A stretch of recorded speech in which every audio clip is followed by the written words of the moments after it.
This is a Sandy Boy Productions podcast.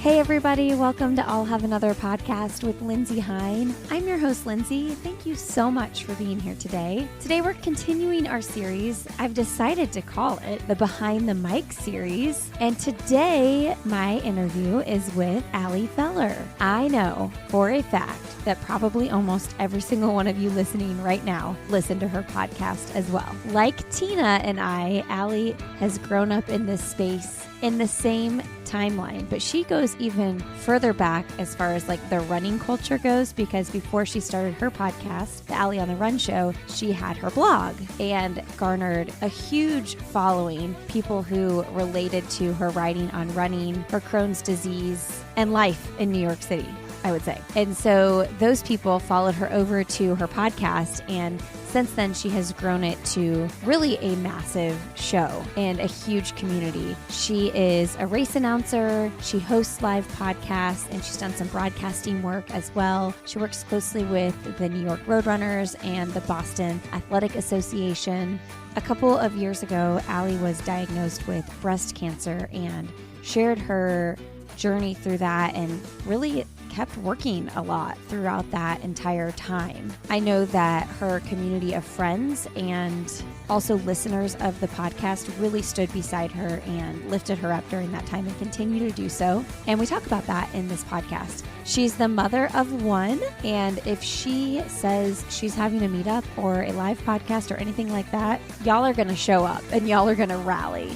I knew when I was creating this series where I talked to other podcasters in the running industry that she would probably be the number one request. So I didn't even put out asks because I knew who people would want to hear from. I knew she would be the first person you all asked for. So this conversation will hopefully make you laugh, feel inspired, and hear from Allie on the other side of the microphone. Speaking of Allie and race announcing, she will be the MC, the race announcer at the Boulderthon Boulder Marathon, which is coming up this fall. One of the top 10 races in America. Big city energy, small town charm. Runner's World ranked it one of the best fall marathons, a top 10 race in America by USA Today. This is ideal fall weather and an epic Pearl Street finish. It's no wonder Boulderthon is one of America's fastest growing races.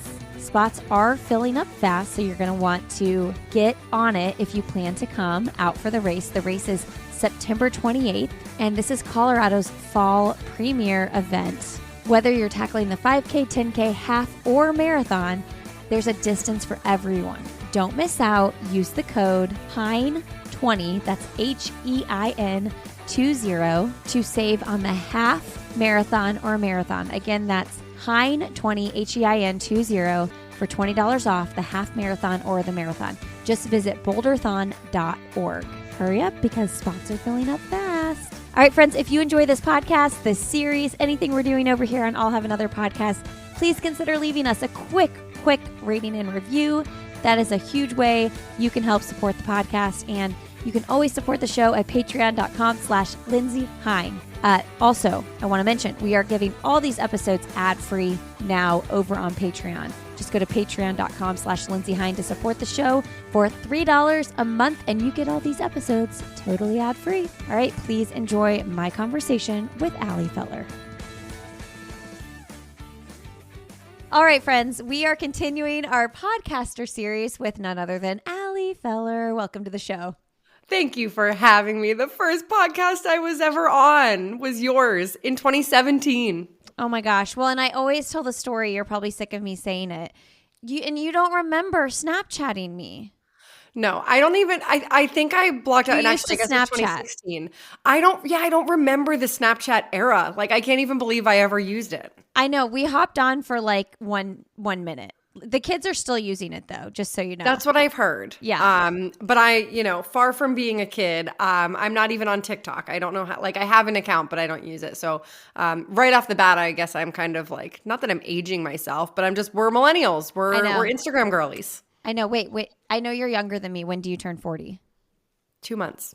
2 May, months. May Okay. 6th. Can It we is process coming that? up. Have you processed that on your podcast at all? Not really. This is the first birthday ever that I have feelings about. Okay, tell me.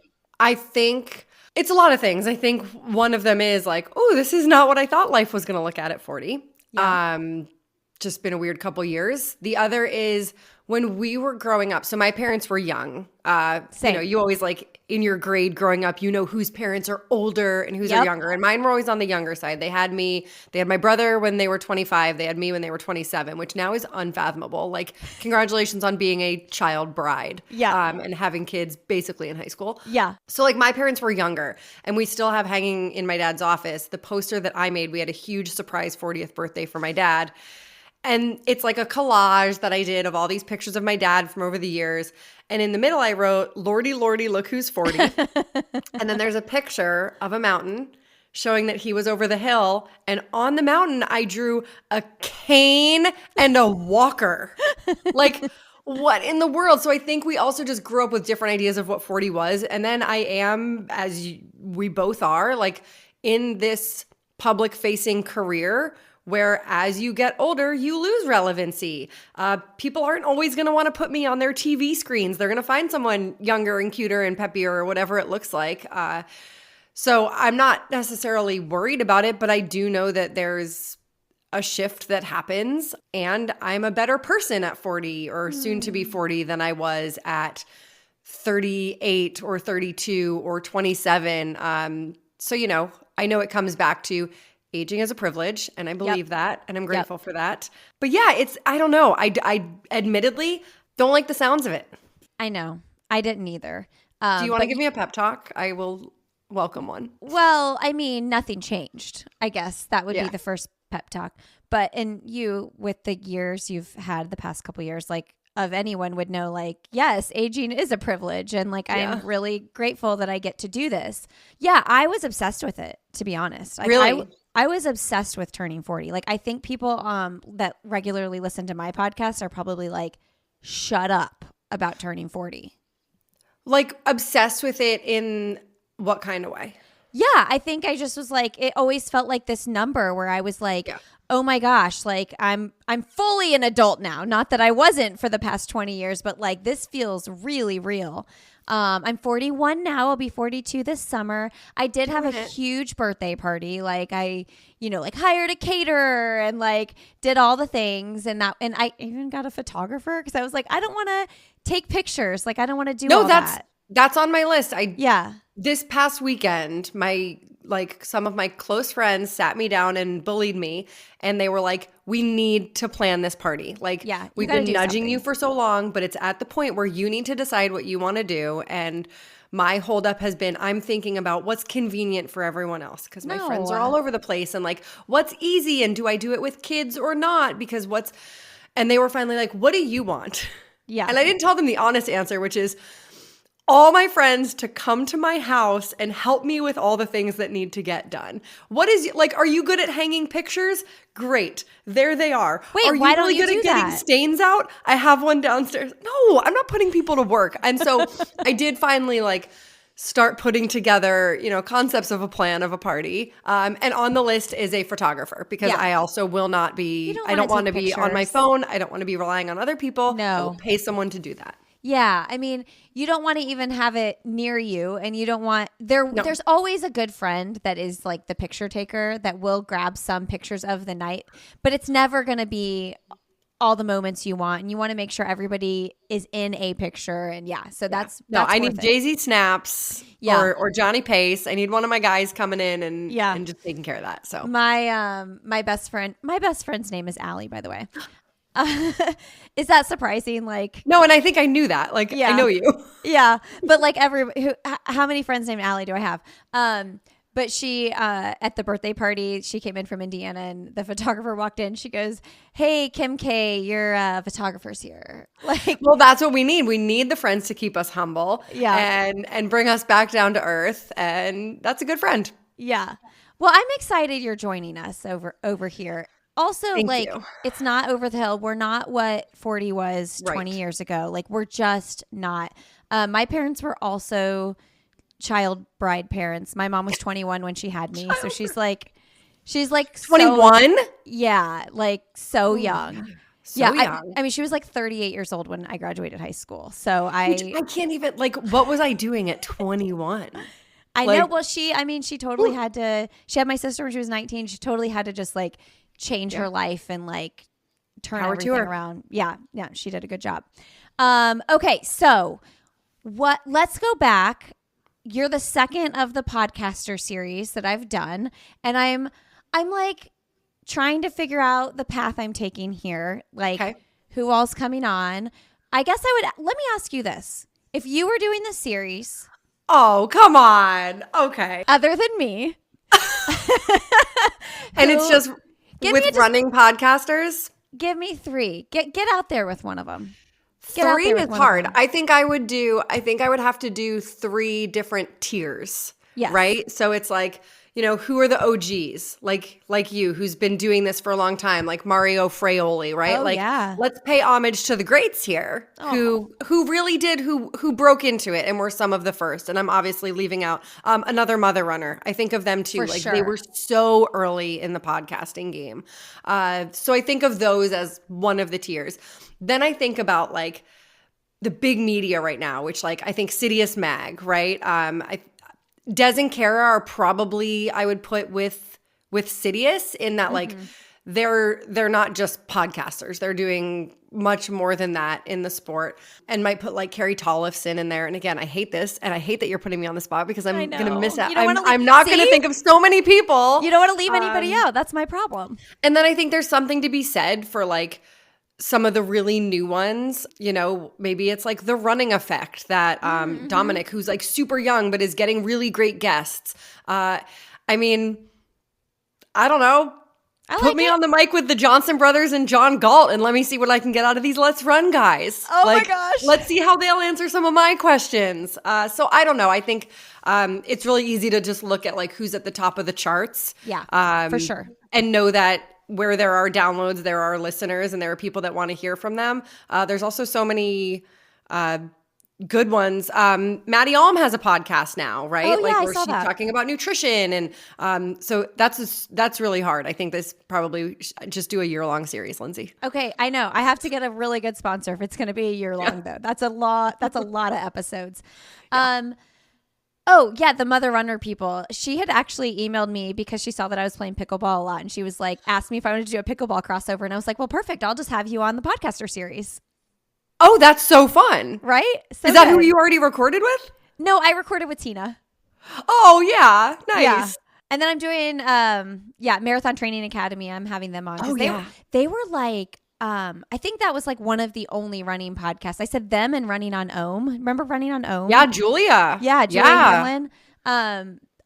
Those were like the only ones I really knew of. Run to the Top when you and I started. Yep. So yeah, it's kind of crazy. Yeah, the heyday. Well, I don't know. Maybe this is the heyday. I don't know. Maybe those were the olden days. Okay, let's talk about that then. Okay. Let's talk about because I have struggled with this a lot. I have struggled with feeling relevant, not knowing where my place is, not knowing what to do. But I want to stay true to who I am, like what I do, who my audience is. But as it's changed, like what have you done, and like how do you feel like what do you do to stay relevant, and what do you do to just be like, I'm doing my thing, because your audience is massive and your people are going to be there. Yeah, I think I was asked recently, like, who is my audience? Everybody. Well, I don't know about that, but I think that it's the way I see it. And I don't know if this is accurate because podcast data is not the best and we don't have all of the analytics that we want. But I think that my audience has been growing up with me. I think a lot of them are people who read Allie on the Run when it was a blog and who remember my little mirror selfies at the Dance Spirit office. And then they followed me through the stages of life, right? They followed me when I was pregnant and when I had Annie, when I got married and then didn't. So they've been with me through a lot, right? I think for me, I think a lot of it comes back to the human connection and having that community. And so I don't really think about it in terms of what am I doing to stay relevant. I think it's what am I doing that I'm super excited about and just kind of hoping that people will come along for the ride, right? Like race announcing. That was just a thing that like I said to my friend of like, I just want to be a cheerleader for runners. And she was like, great, I have a job for you. And Wait, so I which started job doing was that. Like, what was that first race? It was the Newport 5K in Newport kind of / Jersey City, New Jersey. So not That Newport, was your Rhode first Island. one. Okay. Yes, I was the, I forget what they called it, but I was the announcer that stood on the stage in a parking lot where the like after party was, the festival. I was the post-race festival announcer. And so before the race, I had a script and I'm just talking to an empty parking lot being like, hey, it's time to line up because the start was like a quarter mile from where I was. And then during the race, I was talking to like 6 people's grandparents that were just hanging out there because they didn't want to go all the way to cheer. And then afterward, it was the race. I think they had me do awards, which was terrifying because I was like, cool, I'm about to botch all these names. Like I wasn't yet a finish line announcer. So I did that. And then I did a few other smaller New York Roadrunners races. But then that same year, this was 2019, that same year I announced at the New York City Marathon. So it was like a pretty quick race announcing trajectory, which I got lucky for. But then it was also broadcasting, which was a total accident. That I was at the Boston Marathon for the first time as the finish line announcer, one of many finish line announcers. And one of the people who was on the talent team for the World Feed broadcast was no longer available. So a week before the race, they reached out to me and they were like, you're going to be there. You're more than capable. It was just, the role was just interviewing the 4 winners of the race, the 2 wheelchair winners and the 2 open division winners. And they were like, you're capable of this. This was in 2022. So, at this point, the podcast had been around. They knew who I was. And that's how I ended up doing it. And then was like, oh, this is super fun. I want to do it more. So everything has kind of just been, what am I excited about? Like I launched a newsletter a couple years ago because I just missed writing. And so for a while I was doing on the podcast, I feel like I was doing a lot of like new and fun stuff. I was doing series. I was doing all kinds of stuff. For the last 2 years, I have been operating strictly in survival mode and fight or flight mode, and I haven't done all those things. I still have all those same really big dreams, but they're just on lists all around my office, and I'm not doing anything with them because I just have like so little to give right now. So that is also something I worry about, right? Like how long can I keep kind of coasting as far as the podcast goes? Like I love it as much as I ever have. But like last year, for example, last year was a lot of return guests because I just didn't have it in me to be pursuing guests that I didn't know yet. It was just so much easier to be like, hey, Jess Movald, can you like come chat with me for an hour? Hey, Kira, can you like, what are you doing tonight? And it's always prefaced with like, I need help. Like I didn't get my act together for this week. Can you help me? And sometimes it comes together with a pro I've never talked to or someone new, but it's been a lot of that. It's been just a lot of like scraping by and either hoping that people don't notice that I'm scraping by or that people are very forgiving. And at some point I will get that like, I don't know, that ability back or also that time back. Right now, like a lot of my time is just not being spent where it needs to be, and that will shift again, I hope. But for now, it's just doing what I can. So less about being relevant and more about like, I'm doing my best. Please don't leave me.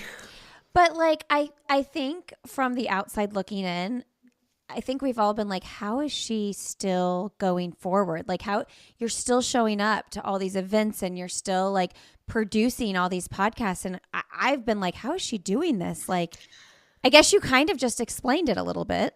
Yeah. I mean, I am a workaholic. Like I love the work. I want to be working. Like in an ideal world, I would work so much. And I love this work. My life has shifted in such a way over the past, really the past year especially, where I am only with my daughter half the time. And when I am with her, my phone is down, I am logged off. Like that just changed. That's a game changer, right? Like that will shift your world, your perspective, everything, right?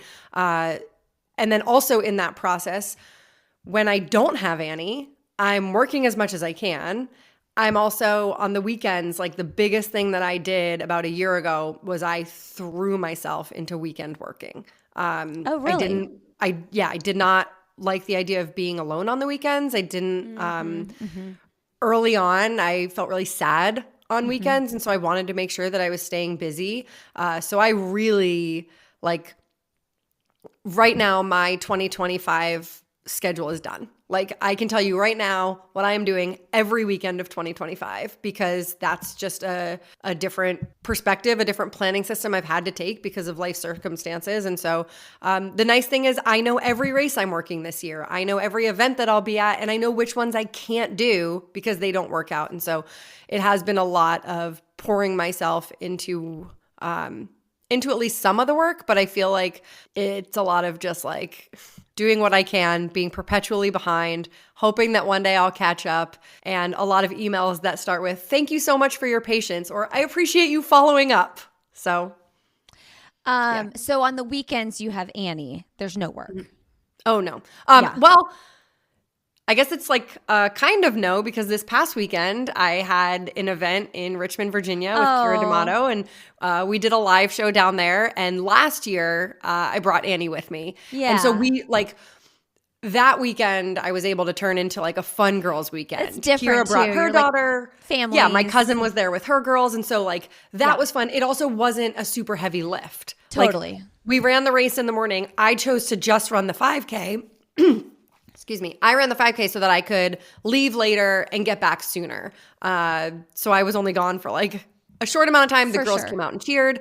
We had the whole day together. They did our intro for the live show, which, you know, they did their best. They were so excited. They wanted to do it so bad.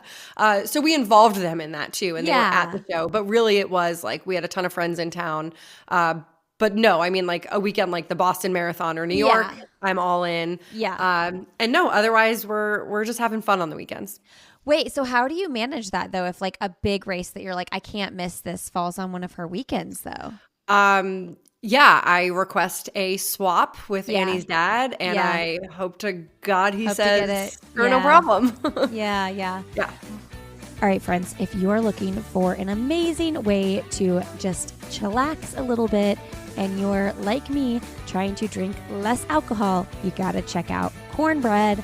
Okay, so I am 32 days, no booze. I'm not giving it up completely, but I am definitely making some changes in the way my relationship with alcohol is happening. And Cornbread CBD and THC gummies are helping me in that process. And here's the thing. I am always like nervous about THC gummies because I'm like, I don't want to feel high. I don't want to feel like, I don't know, like out of it. I don't feel like that at all. I actually just feel relaxed and calm. Really, that's the way to put it. I love the watermelon CBD gummies. And if you're looking to relax a little more, check out the Blood Orange Bliss THC gummies. Those have 10 milligrams, so I take half of one, and that is plenty for me. The thing about Cornbread gummies is they're made with real THC and organic ingredients, no synthetics, 100% legal, and ships directly to your door. No hangovers, no sleep disruption.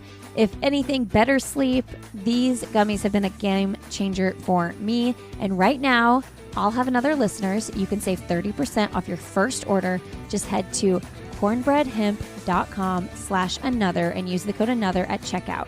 That's cornbreadhemp.com/another, code another for 30% off your first order. Cornbread Hemp, this is the good life.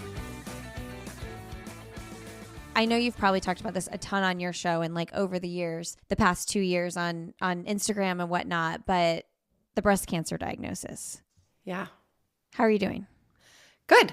I said going into this, like when I first got diagnosed, which obviously rocked my world and was very traumatic looking back, I was very like, this isn't going to define me. This is going to be a blip. And then, of course, as I started going through the process of multiple surgeries and needing chemo and knowing that I have the BRCA2 gene, that like there will be more surgeries, as you know very well. And so then I was like, maybe it's not going to be a blip. Like maybe this is going to be a way bigger thing. I wanted to tell myself that someday I'll look in the rear view and be like, remember when I had cancer? Like crazy times. And I do feel like I'm sort of at that point now. Really? I'm on the other side of what I think are the worst parts. Chemo was awful. Like looking back, I was going through so much personally at the time that I downplayed all of it as much as I could for all kinds of reasons. But like, I look back and I'm like, how did I go to Chicago in the middle of chemo? I was in the hospital until the Thursday before Chicago. I don't know. Like, but I think I just, like, I needed it. Being at home at the time was not good or healthy for me. And so I wanted those outlets. And that's where, like, they're family reunion weekends. And so as much as I was like so tired at the New York City Marathon 2023, drove home on Monday, went to chemo on Tuesday. Like, I think I've just always been programmed to just keep going. And so I did that, and just like on pure adrenaline or survival or flight mode, whatever it is. Actually, I guess is that fight mode? Yeah, you're fighting. Sure, yeah, I don't know. You're doing. Yeah, you're fighting. Doing a little both. Flying to my fights, I guess. It was just one day at a time. It was just get through this next hard thing. But now I'm like, okay. My hair is your hair looks amazing, by the way. Well, so this part, we've got extensions. Oh, you have extensions. I have extensions. I've got the part that never fell out. I lost most of the hair on my right side, but kept a lot of it on the left. We don't know why, but that's just how it happened. So now I've got like the new growth coming in. So my hair is chaotic. I feel like that. I always go back to the hair because kind of the most obvious thing.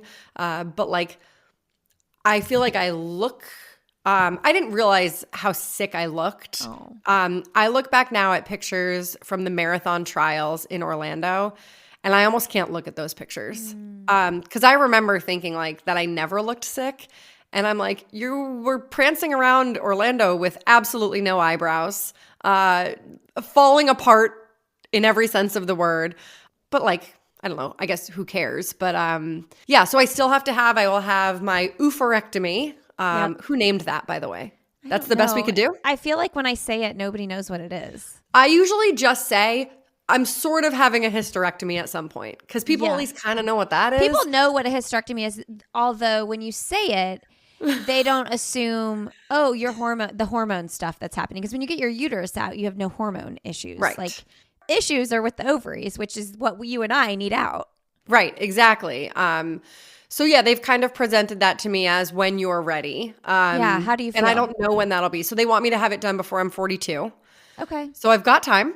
And you're not wanting to have more babies, or it's not? I can't. Yeah. Because of chemo because of all the cancer. Yeah. Talk to me about that. Yeah. I mean, obviously circumstances. Well, so that's exactly it, is that this all happened at the same time, which for listeners at home, I have been going through cancer and a divorce at the exact same time. And I'm just trying to tell myself that, like, I don't think I really am someone who uses the word blessing, but I am like, you know what? Good that we're getting it all out of the way at once, I guess. I think it makes it much harder, and they've each made each other harder, but also like this will just be a big chunk of time that I'll look back on as a hard time. So that was what was really hard, is that at my first appointment, when I sat down with my surgeon, who saved my life and was amazing, and she said, are you planning to have more kids? And I'm pretty sure I burst into tears because I was like, loaded question, Dr. Rosenkrantz. So no, that, and then that decision's just kind of made for you. It was presented as I could have gone through the process of egg freezing, but I also was just, So I did. I always wanted 2 kids. In my perfect little dream world, I would have had 2 little girls, and that's just kind of what I always pictured. And life didn't turn out that way. And can't plan it. So that discussion was in several ways kind of made for me, I would say. When I had the hysterectomy, I was like way more emotional than I thought I would be. I remember you sharing about that. Yeah. I was just like, and then at the time too, when I had that, I think that's when you were diagnosed with breast cancer. Mm-hmm. Yeah. And I'm like, okay, like perspective, right? I've always known I'm one of the lucky ones who knew I had this gene, who was able to prophylactically take care of business. So that things like that, when friends are going through actual cancer diagnoses, you're like, you are so fortunate to know. But the emotional part for me is like, I felt like it was like stripping some identity from me. I don't know if it's because like this uterus housed so many babies, or, you know, what it was like for so many years, like this was me and it's gone. And I mean, I don't really feel any different. It's same as I was talking about with turning 40. Like nothing actually changed, but I take estrogen every day now. But for me, it felt so final. Yeah. And yeah, I mean, I remember you sharing that and appreciate you sharing that.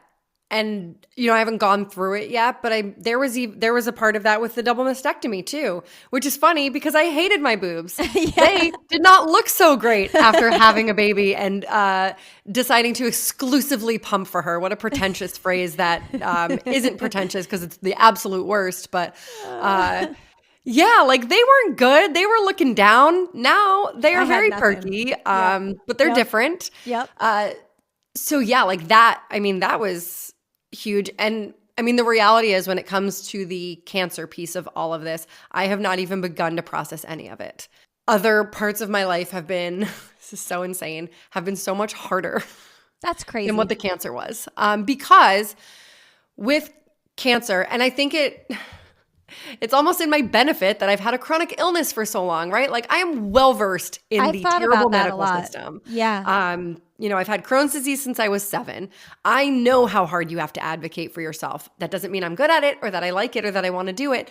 But like, I think all of those realities that a lot of people get smacked with, I didn't have to go through that. Like I knew I wasn't going to get doctor's appointments. I knew stuff wasn't going to get approved. It still made it hard, but it maybe took some of the shock or sting out of it.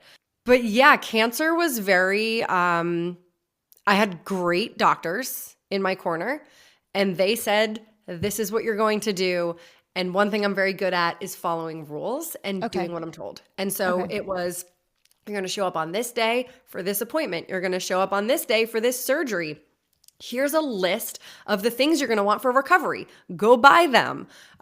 So it was just like following the steps, doing the thing, and I can do that. I can put my head down, follow the rules, and show up where I need to be. It's ambiguous stuff and emotional stuff that's way harder for me. And so, yeah, I said to my therapist very recently, I was like, you know what's crazy? I was like, we haven't even talked about cancer yet. Like we're one of these days, and it'll sneak up on me. Like it'll, cause I haven't dealt with it. I know I need to. So yeah, no, I've just stuffed all that in a really big box that we will open, once we kind of put some of the other boxes in storage, I think. Okay, it's fascinating to me because I remember texting you one day and I don't remember why, but I was like leaving therapy myself and I was in this like really dark place, like with health anxieties, and you're the one going through cancer. Why am I tearing up?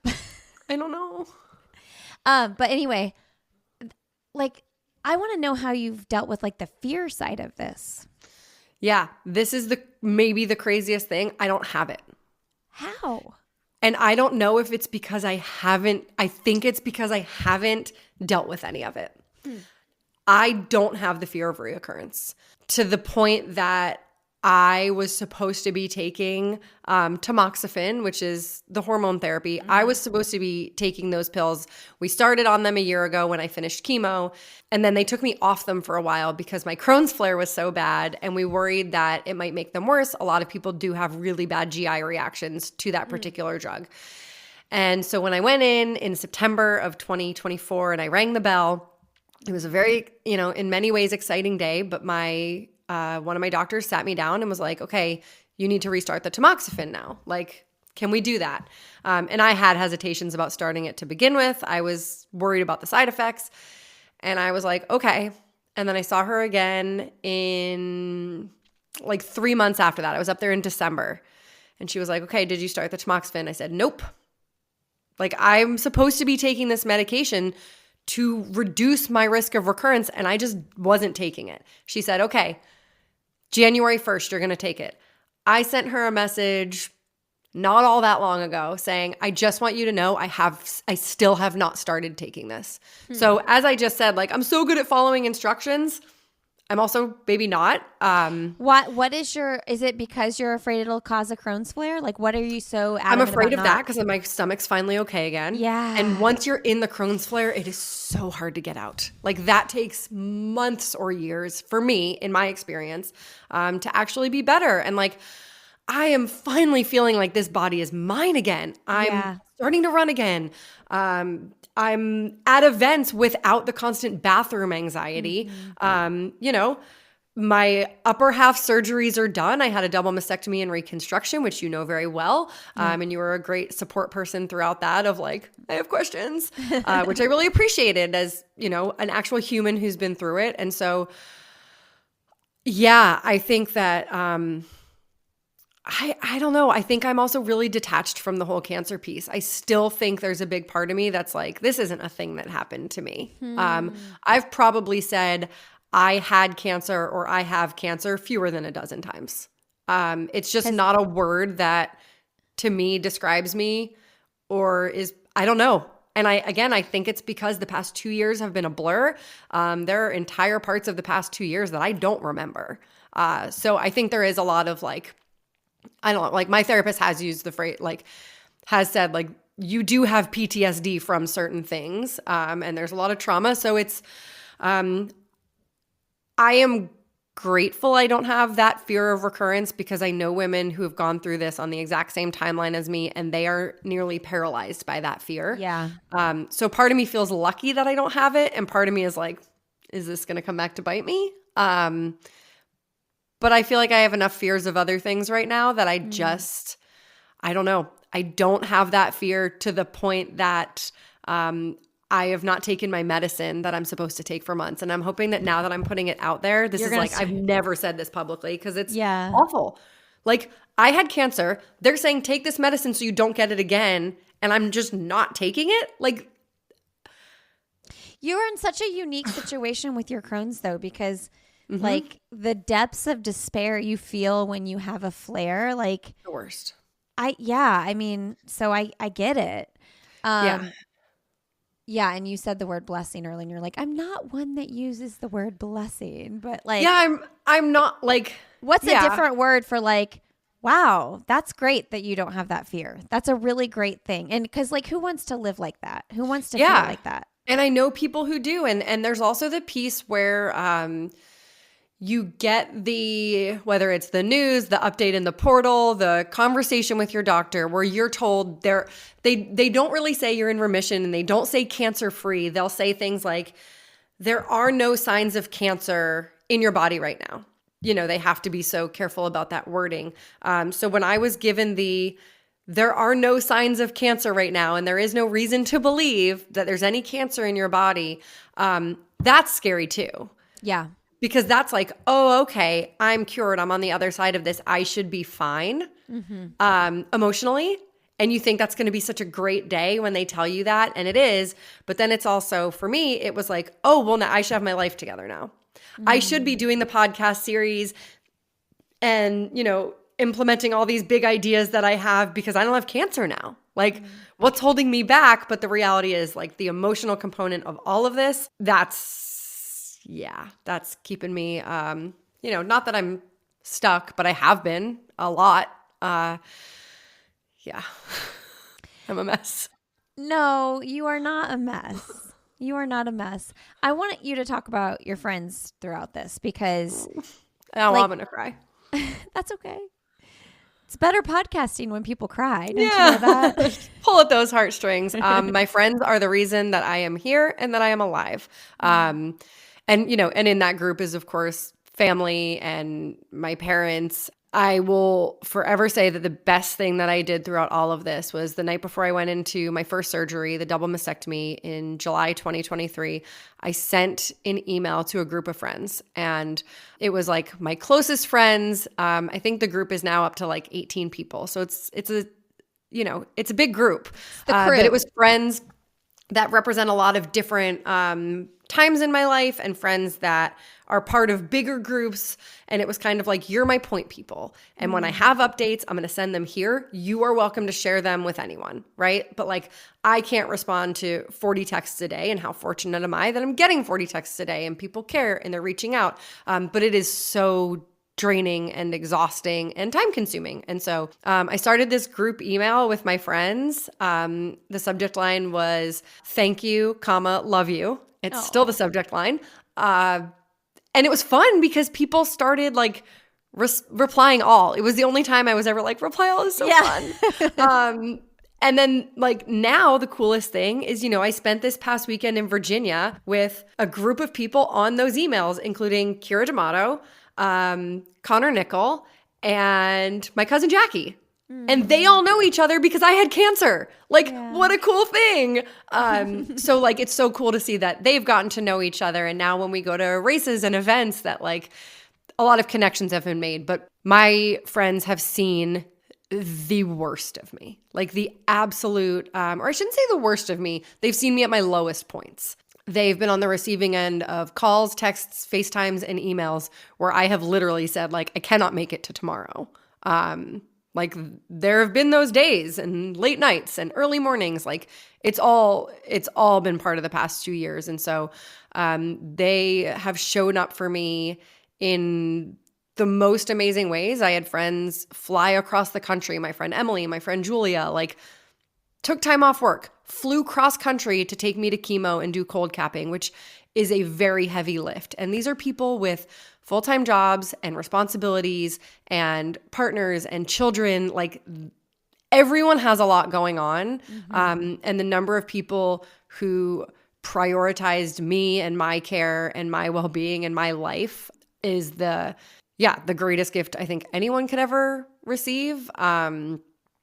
We always say, they always say when you're going through something hard, like, you're not alone. And like never for a second have I been alone in any of this. And so, my friends have shown up for me in every way possible. And I owe them everything.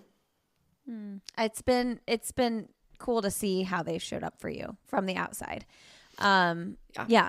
I'm very lucky. And my biggest fear is that I have not been outwardly grateful enough, or that they don't know like how much I've needed them. I tell them all the time. But then it's also funny because I have friends who like hate that. They're like, Laura Green is a friend who has shown up for me in a lot of great ways. And she hates like the friendship postmortem where like, I'm the friend who as soon as you're done hanging out, like when we all get home and we're laying in bed, I'm going to send 2 paragraphs about like how much the day mean to me and how much I loved it. And I hope we all do it again soon. And thank you for being here. And she's like, well, we were there. We thanked each other in person. Like, we're good. We don't need to like write essays. And I know she's one of many. She just comes to mind because we joke about it all the time I am so the over the top. I will thank you with my words of affirmation. And she's like, I gave you quality time. Like, we're good. We're good. Yeah. But I just like, I need these people to know that they have kept me alive. Like, no question. All right, friends, when I decided to start this series, I was like, who would be interested in sponsoring a series where I'm talking to other running podcasters in the industry? And I always look to small businesses because there's 2 reasons. One, they're looking to get their name out there, and this is a very niche community here. And 2, I really want to support these small brands. I love when I see someone have an idea and decide, I'm going to do it. I'm not going to just think about it forever. I'm going to do it. And Ann Mazer with Relay Active has done just that.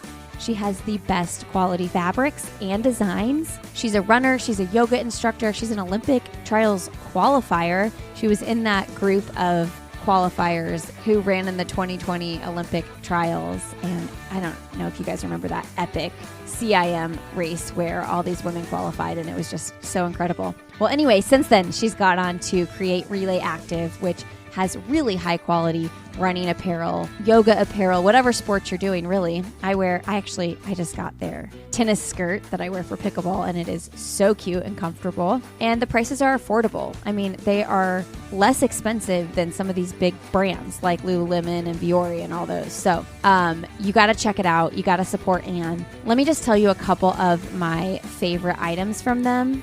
If you're playing pickleball or tennis or anything like that, I highly recommend the Macy tennis skirt. It is super cute. I love the pleats in it. And she's got a matching bra that goes with it that is adorable. One thing about Ann's bras is they have pockets in them in the back to slip your phone in. And I've been using that very frequently. It is so easy to use. And it works. It doesn't bounce around. It's not uncomfortable.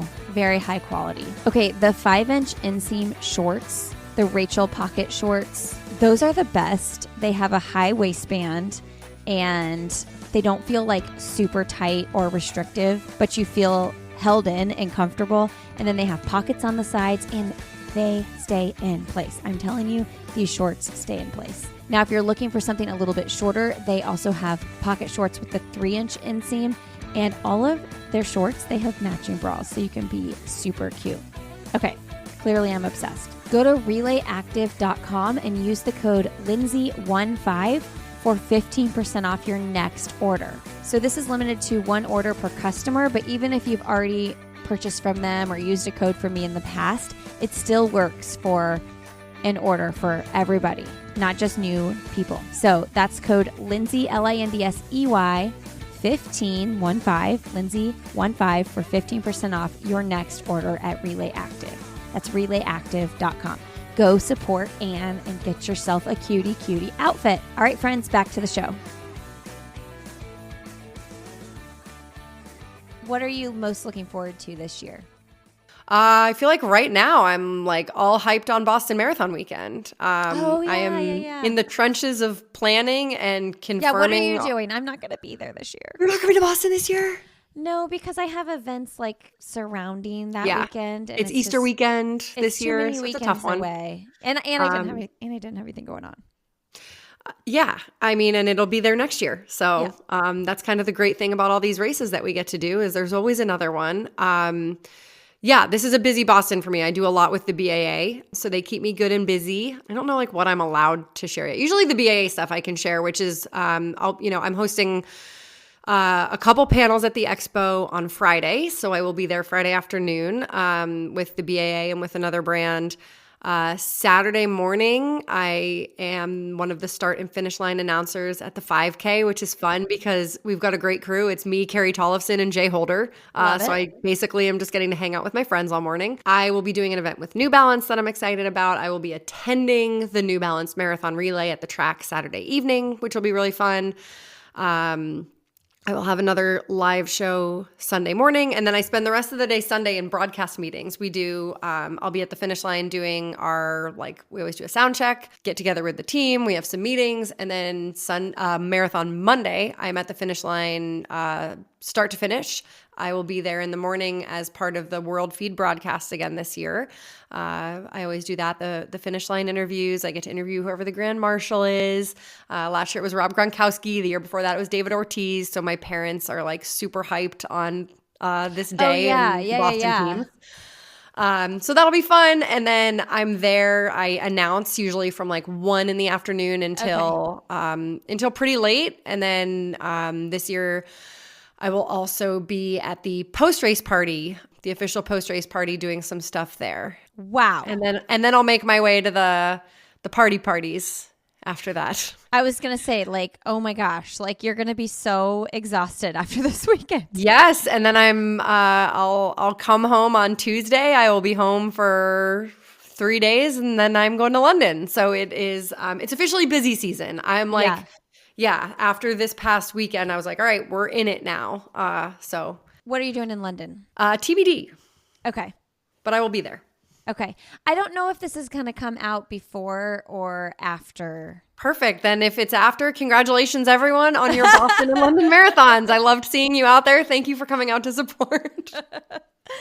Yeah, let's talk a little bit about like your community because, I mean, the way people are obsessed with you, and I mean that in an endearing way to the people listening that I'm saying this about. I mean, it's kind of wild. Like when I showed up to you had a meetup in Orlando. Yeah. I showed up to that and I'm just like, wow, this is just, it's wild and it's beautiful. And it's so cool to see that these people like have walked with you through all of this over these past couple of years specifically. Another thing that has kept me alive. And I will say I walked up to that in Orlando, that impromptu meetup. And I walked up with my friend Connor, and I think my friend Aaron was with us as well. And we walk up and I'm like annoyed because we were like 15 minutes early. And I'm like, shoot, there's another event happening at the same space. And then we got closer and Connor was like, those are your people. And of course they're here 15 minutes early. And I was like, yeah, Those are my people. We're early. So no, this is it's as wild to me as it is to anyone else. And I get it because I have people that I follow on the internet that if I were in the same city as them, like, you know, if I'm there and Paige DeSorbo from Giggly Squad is like, I'm hosting a last minute meetup. You bet I'm going to be at that fountain and I'm going to be there 15 minutes early because I follow her and feel like I know her. So I get it. I think it's the best. Like this community is awesome. And in a world where things are scary and divisive and very charged and heated all the time, the Allie on the Run Show Facebook group is the one thing keeping me on Facebook. And the G Thanks Just Bought It Facebook group, which is an equally lovely corner of the internet. Great group. So yeah, it's just like a fun group of good people, mostly women, but anyone's welcome. And yeah, again, I think they've been through a lot with me. Like they started following me when I was a 25-year-old fresh to New York City, like living my little dream of running around the city with like absolute like negative disposable income, running in jazz sneakers because I didn't want to spend $100 on running shoes. So like they've been there for that. Not all of them, but a lot of people have come a really long way with me. And that I think back in 2013, I was going through a really bad Crohn's flare and I was blogging about it. Not a ton because I was really sick, but I would write about it. And I was so depressed. Like just, it was really bad. And people would leave a nice comment on my blog and it was so great because I didn't feel like I had to respond. It wasn't like a text message from my best friend who, if I don't respond, is going to show up at my front door and be like, we're worried about you. And people would be nice.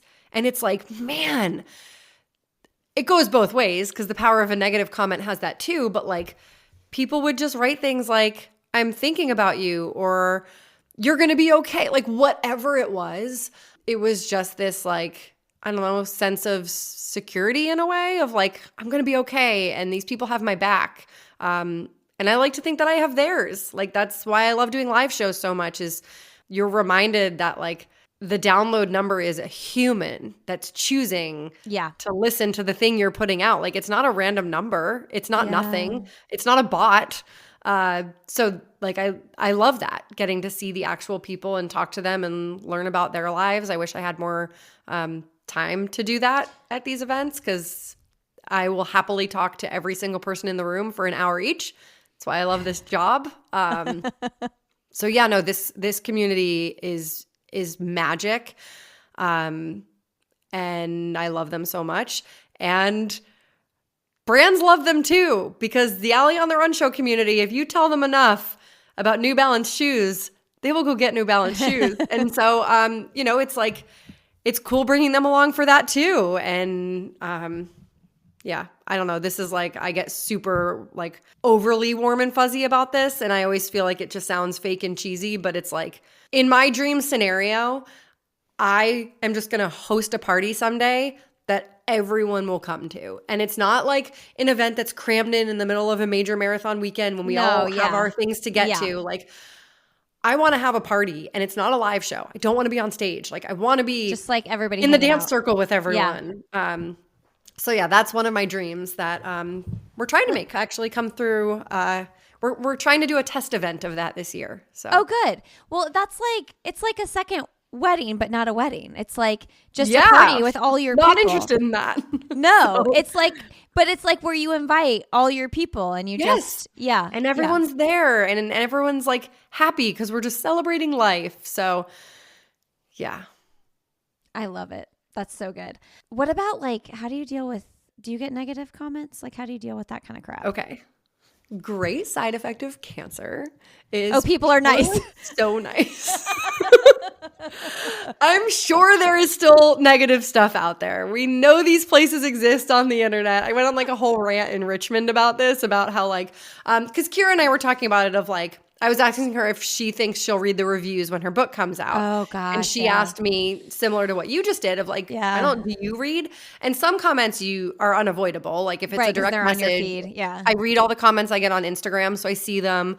But I don't go elsewhere to look for it. Right. If it comes to me, I see it. But even that's gone way down. So thank you everyone for being so sympathetic to my cancer diagnosis that if you were once mean, you've either taken it elsewhere or you're nice now or you just don't say it to my face. So, I mean, no, I think we all do. I think anyone who has any sort of presence on the internet is at some point going to get negative comments. Like that's, for better or worse, that's part of it. Do I like it? Of course not. I hate it. I hate it. I hate a 1-star review. I hate a negative comment. I'm not going to pretend that stuff doesn't bother me. It absolutely does. I have very thin skin when it comes to that because the work we do is personal. Yeah. Right? Like it was one thing when I worked at a magazine and my boss would say, hey, this story that you wrote, these are the edits. Like I've grown up as a writer. I am used to getting edits and feedback.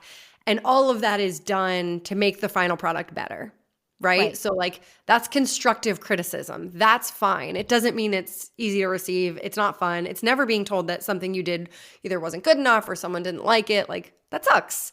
But there's a difference between being like, a hurtful comment about work that is so personal to me. Like my name's on the show.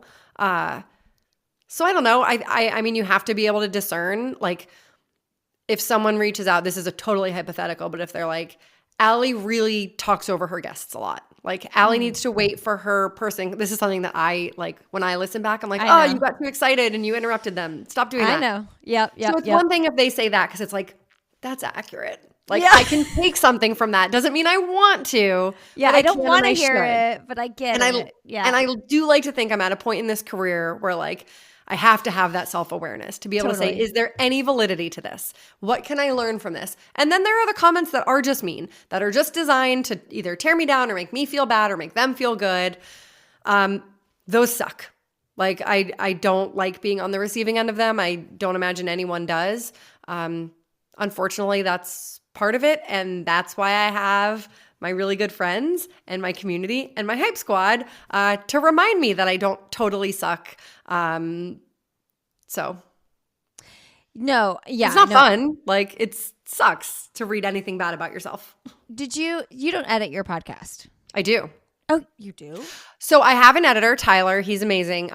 He is my editor in that I send him all the pieces. I send him the intro, the conversation, the ads. He puts it together. He adds the music. I, to this day, do not even know how to do that. Then he sends it back. Conversation, though. So I edit from start to finish. I will go through. I write my show notes. Your face right now is amazing. I hate that I do that. And so many people have offered to take that off my plate. Why do you do that? Because I am a control freak. And my name's on the show and I want to know what the final product is. No, I get that. Yeah. And there are things that like that I say or do or that the guest might that like I know that either and I don't edit much. Like but I like really don't. Know that like they'd want it out or you'd want it out. That either they would or I would. Yeah. Totally. And I always want a guest to feel good about their episode. Totally. How often after guests come onto your show do they send you a text after being like, I feel like I said like too much or I said too much or I did it and it's like you were great and it's my job to make sure like, you sound good. To make sure that this is a great final product. Like it is an off-the-cuff conversation, but just like, even reality TV gets heavily edited. Oh. Anything gets edited. And so I don't know if I'll ever be at a point, and it sucks because it's the most time-consuming thing I do. Oh, it totally. Takes so much longer. I edit, I upload, so I still do all that.